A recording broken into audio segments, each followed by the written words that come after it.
தமிழ்நாடு தீண்டாமை ஒழிப்பு முன்னணி இயக்கம் சார்பில் பள்ளிகளில் இருக்கும் சாதிய பாகுபாடுகள் குறித்த ஆய்வறிக்கை வெளியிடப்பட்டது. 36 மாவட்டங்களில் உள்ள 441 பள்ளிகளில் சுமார் 641 மாணவரிடம் இந்த ஆய்வு மேற்கொள்ளப்பட்டுள்ளது.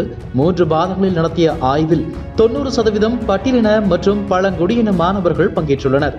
10% பிற்படுத்தப்பட்ட மற்றும் மிகவும் பிற்படுத்தப்பட்ட மாணவரிடம் இந்த ஆய்வு மேற்கொள்ளப்பட்டுள்ளது.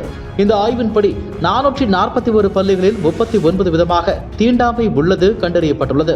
ஆசிரியர்களிடையே தீண்டாமை பார்ப்பது, பட்டியலின மாணவரை தொடாமல் இருப்பது, பட்டியலின மாணவர்களுக்கு தண்டனை அதிகம் கொடுப்பது, மதிய உணவின் போது குறிப்பிட்ட பிரிவு மாணவர்களுக்கு தனி வரிசை, பட்டியலின வகுப்பை சேர்ந்த மாணவர்களை டாய்லெட்டுகளை சுத்தம் செய்ய வைப்பது, தண்ணீர் குடிக்க தனித்தனி டம்ளர்கள் என்பன உள்ளிட்ட பல தீண்டாமை கொடுமைகள் நடந்திருப்பது தெரிய வந்துள்ளது.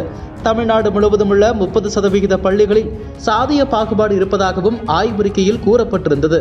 இந்த நிலையில் இந்த ஆய்வறிக்கை குறித்தும் வேங்கைவேல் விவகாரத்தை வைத்தும் தமிழக அரசை பாஜக தலைவர் அண்ணாமலை கடுமையாக விமர்சித்துள்ளார்.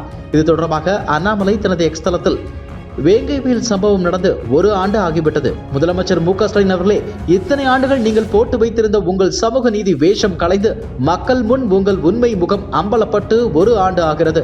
பொதுமக்களை வெறும் வாக்குகளாக மட்டுமே பார்க்கும் திமுகவின் கோரமுகம் முழுவதுமாக வெளிப்பட்டு 1 ஆண்டு ஆகிறது. தமிழகத்தில் 30% பள்ளிகளில் பட்டியலின சமூக மாணவர்களுக்கு எதிராக சாதிய வேற்றுமை, தீண்டாமை நிலவுகிறது என்று நாளிதழ் செய்தி ஒன்று வெளிப்படுத்தியிருக்கிறது. ஆனால் இன்னும் மேடைகளில் சமத்துவம், சமூக நீதி என்றெல்லாம் யாரோ எழுதி கொடுத்ததை படித்துக் கொண்டிருக்கிறீர்கள். மக்கள் உங்கள் முகத்திற்கு நேராகவே சிரிக்கிறார்கள். இத்தனை ஆண்டுகளாக மத்திய அரசு பட்டியல் சமூக மக்களுக்காக, மக்களின் நலனுக்காக ஒதுக்கும் நிதியை எடுத்து உங்கள் வாக்கு அரசியலுக்காக வேறு திட்டங்களுக்கு செலவிட்டீர்கள், அல்லது செலவே செய்யாமல் திருப்பி அனுப்பினீர்கள். பொதுமக்களுக்கு அதன் வீரியம் புரியவில்லை.